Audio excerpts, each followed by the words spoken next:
Hi students, welcome back. நம்ம ஏற்கனவே வந்து காட்சி ஆய்லர் ஈக்குவேஷன் வந்து ஆர்டினரி டிஃபரன்ஷியல் ஈக்குவேஷனில் எப்படி கன்வெர்ட் பண்ணி சால்வ் பண்ணுறோன்னு பார்த்துட்டோம். இப்போ அடுத்து நம்ம பார்க்க போகிறது வந்து சால்விங் லிஜெண்டர் டைப் ஈக்குவேஷன். இதுவும் ஆர்டினரி டிஃபரன்ஷியல் ஈக்குவேஷனில் ஒரு வெரைட்டி. பட் காட்சி ஆய்லர் ஈக்குவேஷன் மாதிரி இதுக்கு வேரியபிள் கோஎஃபிஷியன்ட் இருக்கும். பட் இந்த மாடல் இருக்கும், வெறும் எக்ஸ் ஸ்கொயர்டு எக்ஸ் அந்த மாதிரி இருக்காது. But 2x + 3 whole square 2x + 3 × dy/dx இந்த மாடல் இருக்கும். ஸோ இப்படி இருந்தால் நம்ம எப்படி சால்வ் பண்ணுறது அப்படின்னு இப்போ நான் சொல்ல போகிறேன். ஃபஸ்ட்டு பாருங்கள், சொல்யூஷன் அப்படின்னு எழுதிட்டு இதுலேயே நம்ம என்ன செய்யணும்னா வேரியபிள் கோஎஃபிஷியன்ட் இருக்கிறனால சப்ஸ்டியூஷன்ஸ் கொடுத்து இதை நீங்கள் என்ன செய்றீங்கன்னா ordinary differential equation with constant coefficient மாற்றிடுறீங்க. மாற்றினதுக்கப்புறம் இதை நார்மலாக சால்வ் பண்ணிவிட்டு அதுலேருந்து ரீசப்ஸ்டியூஷன் கொடுத்தீங்கன்னா உங்களுக்கு ஒரிஜினல் சொல்யூஷன் கிடச்சிரும். எப்படி செய்யறேன்னு பாருங்கள். இப்போ வந்து சப்ஸ்டிடியூட், ஓகே, சப்ஸ்டிடியூட் கொஞ்சம் நல்லா கவனிச்சிக்கணும் ஸ்டூடெண்ட்ஸ். ஏன்னா இடையில நான் வந்து போர்டு சிறுசாக இருக்கனால நம்ம முடிச்சுட்டு அழிச்சிட்டு திரும்ப எழுதுற மாதிரி இருக்கும். அதனால் கொஞ்சம் நல்லா கவனிச்சிக்கணும். உங்களுக்கு தேவைப்பட்ட இதை அப்படியே பிரேக் பண்ணி நீங்கள் காப்பி பண்ணி கூட வச்சுக்கோங்க. அதுக்கப்புறம் கூட நீங்கள் மற்றதை பார்த்துக்கலாம். சப்ஸ்டிடியூட் என்ன சப்ஸ்டியூஷன் கொடுக்க போகிறோம் அப்படின்னு சொன்னால் அங்கே என்ன செஞ்சோமோ அதே மாடல் இங்கேயும் செய்யணும். ஃபஸ்ட்டு வந்து 2x + 3 ஹோல் ஸ்கொயர் d²/dx². இதுக்கு பதிலாக அங்கே செஞ்ச மாதிரியே தீட்டா இன்ட்டு தீட்டா -1 சப்ஸ்டியூட் பண்ணோம். ப்ரொவைடட் இந்த நம்பர் எக்ஸினுடைய கோஎஃபிஷியன்ட் இருக்கு இல்லையா, இதோட ஸ்கொயர்டை இங்கே போட்டுறணும். 4 × தீட்டா இன்ட்டு தீட்டா -1. அடுத்தது செகண்ட் சப்ஸ்டியூஷன் பார்த்தீங்கன்னா வெறும் 2x + 3 × d/dx. இதுக்கு பதிலாக இந்த எக்ஸினுடைய கோஎஃபிஷியன்ட் 2 போட்டுட்டு தீட்டா மட்டும் சப்ஸ்டியூட் பண்ணணும். இது ரெண்டுமே லெஃப்ட் ஹேண்ட் சைடுக்காக நம்ம யூஸ் பண்ணக்கூடிய சப்ஸ்டியூஷன்ஸ். தேர்டு வந்து பார்த்தீங்க அப்படின்னு சொன்னால் வெறும் 2x + 3 இருந்துச்சு அப்படின்னு சொன்னால் e⁻z. அங்கே வெறும் x இருந்தால் e⁻z, இங்கே 2x + 3 இருந்தால் e⁻z. ஃபோர்த் சப்ஸ்டியூஷன் பார்த்தீங்கன்னா உங்களுக்கு log of 2x + 3 அப்படின்னு இருந்தால் this is equal to z. அஞ்சாவது ஒரு சப்ஸ்டியூஷன் நம்ம செய்ய போகிறோம். இந்த டேர்ம்ல இருந்து 2x + 3 இருந்து x is equal to e⁻z - 3 / 2. These are the required substitutions. இப்போ இந்த சப்ஸ்டியூஷன்லாம் கொடுத்து நம்ம given ஈக்குவேஷன், இந்த ஈக்குவேஷனை நீங்கள் ஈக்குவேஷன் நம்பர் 1 அப்படின்னு வச்சிட்டீங்கன்னா இந்த ஈக்குவேஷனை நீங்கள் இப்போ மாற்ற போகிறீங்க, ஆல்டர் பண்ண போகிறீங்க. அது எப்படி ஆல்டர் பண்ணலாம் அப்படின்னு பார்த்தீங்கன்னா 1 becomes இதை மாற்றிட்டீங்கன்னா உங்களோட ஒர்க் வந்து ஓவர். நீங்கள் அந்த செகண்ட் ஈக்குவேஷன் சால்வ் பண்ணால் போதும். அப்புறம் சப்ஸ்டியூஷனை ரீப்ளேஸ் பண்ணீங்கன்னா உங்களுக்கு ஃபர்ஸ்ட் ஈக்குவேஷனோட சொல்யூஷன் கிடைச்சிடும்.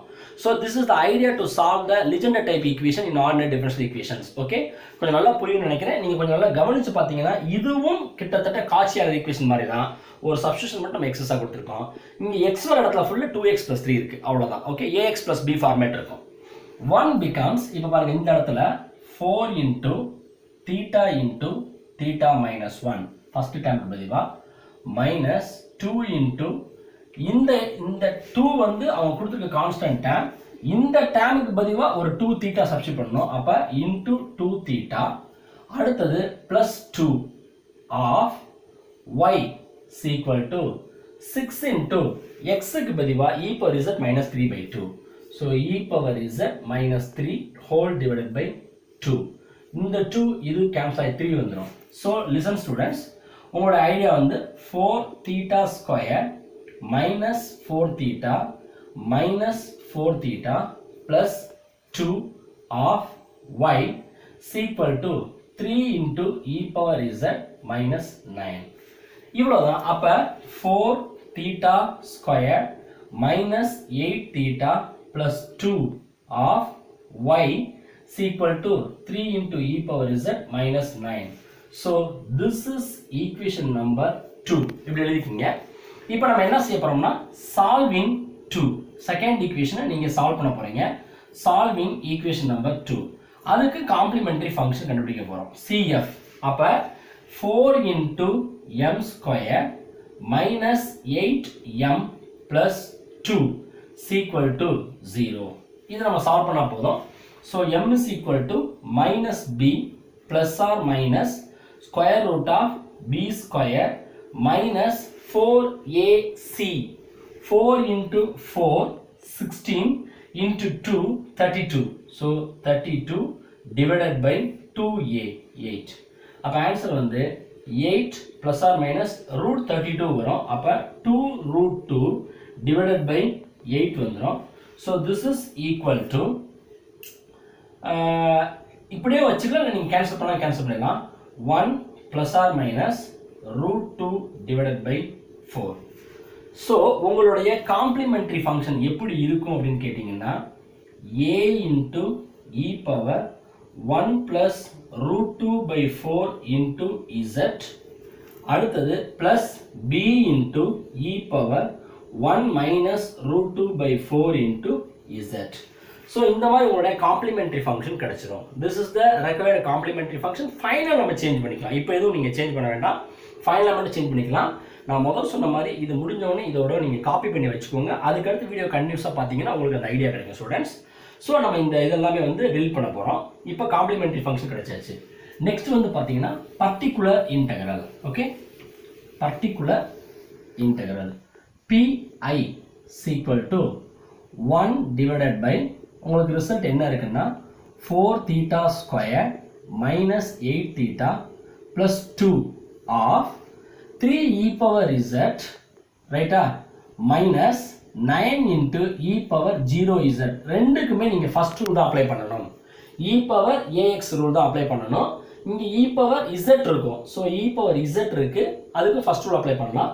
இங்க e power 0z சேர்த்துட்டீங்கன்னா அப்படியே ஃபர்ஸ்ட் ரூல் அப்ளை பண்ணிடலாம்.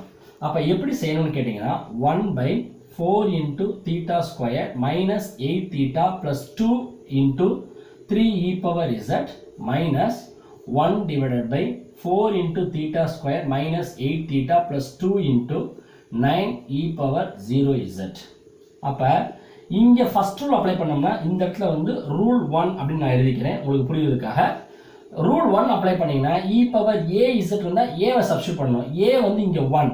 அப்ப 1 divided by 4 into 1 square 1 minus 8 plus 2 3 e power z minus 1 divided by இங்க 0 சப்ஸ்டிட்யூட் பண்ணனும். 4 into 0 0 minus 0 plus 2 into 9. இப்போ e power 0 z தேவையில்லை.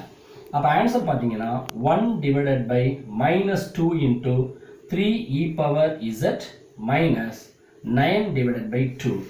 So this is the required particular integral we found for this equation.